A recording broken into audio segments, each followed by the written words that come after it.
Welcome to Leadership Moments. In every great leader's life, there are pivotal moments that shape their character, test their resilience, and awaken their vision.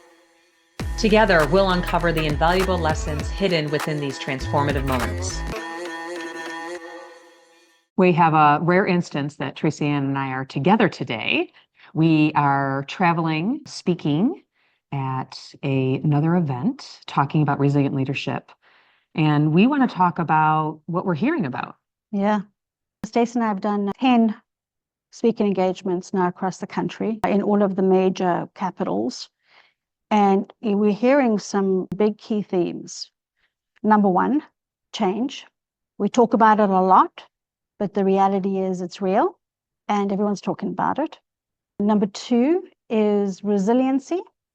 We again hear about that a lot, but we're hearing it come up from the stage, from the variety of executives that are really talking about the transformation, talking about what's happening with AI, with technology and everything that's going on. And then the third big one is really about how do we move through the change? How do we become more resilient? Stacey, there was a great quote today that we heard. Yeah, it was, nothing is moving as fast as it has ever been, but it's also the slowest it will ever be. And that actually was the quote that we heard, that we said, you know what, we need to talk about this for our episode. And we know we've talked a lot about change and a lot about resiliency. Yep. But we said, you know what, it's happening. We're traveling the nation and we're hearing it from all the leaders all over. So we need to keep talking about it. And that's why Tracy and I decided we need to talk about it again. And that's what's going to help all of us get through this, because we talk about community. Yeah. And community is what helps you thrive. And so the more we talk about this with each other, the more we help each other, the better we will all be. Yeah. So there was actually a couple of things that came up on that note. One was a leader who got up and said, listen, I'm fearful too. I have apprehension too. I'm going through adversity as well. But the reality is, if we don't come together and have sort of the support system where we're trying to help each other, and if we don't embrace this, we get left behind. Not that the organization gets left behind, but we as individuals get left behind. And I thought that's just such a great way to look at it, because sometimes we have this tendency to say no up front. No, we've tried it, we've done it. In fact, that actually even came up today. Like, we've tried it, we've done it, we can't, we're legacy.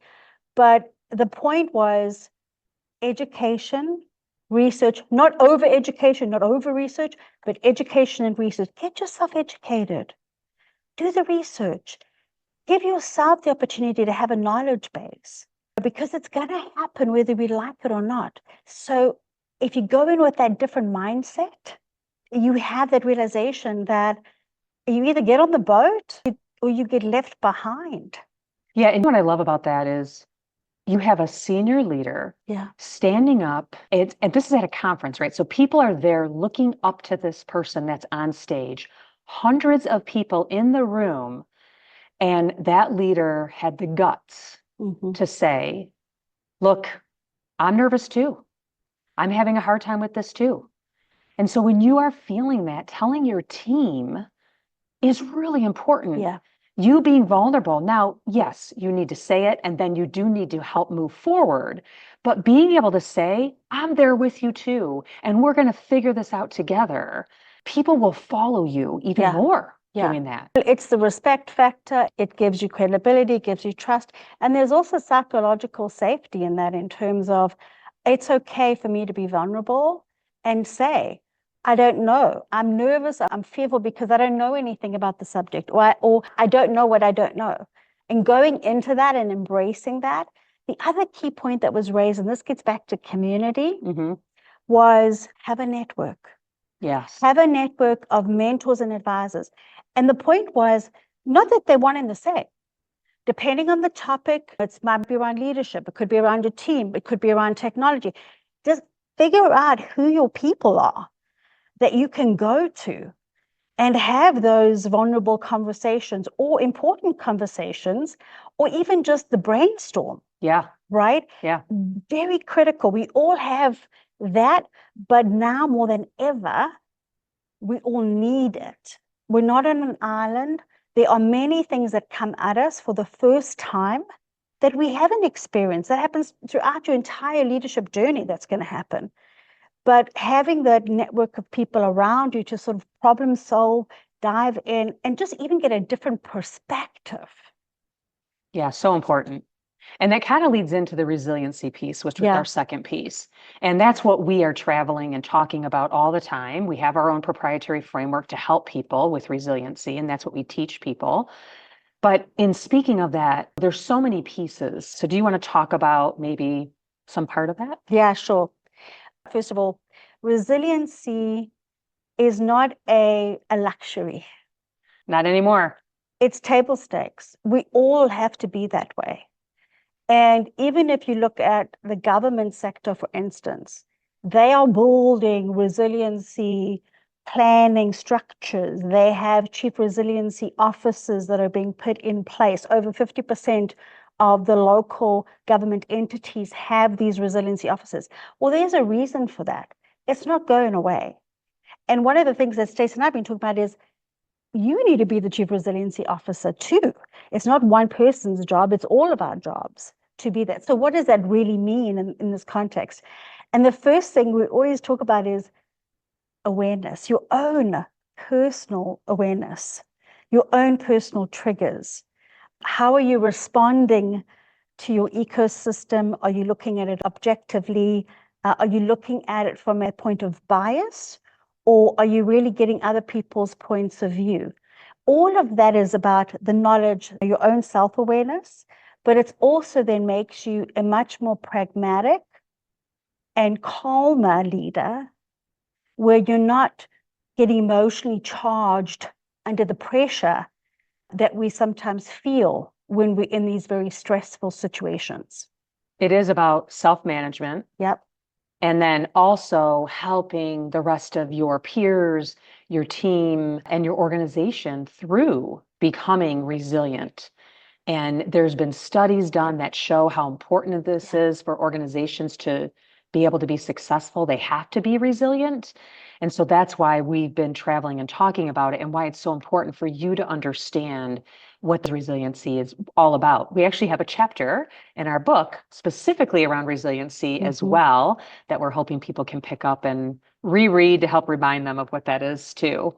Yeah. And also the emotional intelligence part of that, right? Yeah. That really is self-awareness. Yeah, exactly. And an interesting stat, only 38% of people globally are emotionally intelligent. Yet 58% of the influence of your success and job performance is attributed to emotional intelligence. And I think that number is going up. Oh, without a doubt. Yeah, I mean, I Yeah. know a company that just was looking for a new CEO, and the number one criteria that they said they needed was emotional intelligence. Yeah. It wasn't about their skills. It wasn't about their importance. Of course, that was a factor. Yeah. But when they were asked, what are you looking for? They said, I need an emotionally intelligent leader to run this organization. Yeah. So if that doesn't hit home of how important it is, I don't know what else would. Yeah. And we always talk about who is that leader that inspired you? Who's that leader that you respected? It is always the one that has the most emotional. All right. In true fashion, we are on location, as we said, and of course there's some kind of power outage that took out the internet as we're recording, so we're back.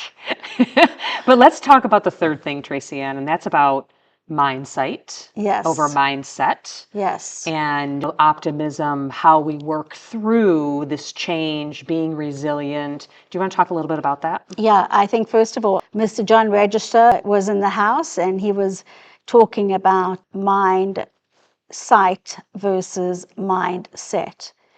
And what he's referring to there is really about our attitude, how we reconcile where we are, how we then move through that. And instead of taking this negative perspective on it, which 80% of us do, It is really about shifting that gear to that growth mindset that says, what is the value? What can we get out of this? And rephrasing and reframing in our own mind. The brain is a very powerful thing. And so when we do that, we then reframe that whole situation and we come out with, okay, what are the options? What's the plan? How do we work through this? Who's the team that can help us work through this?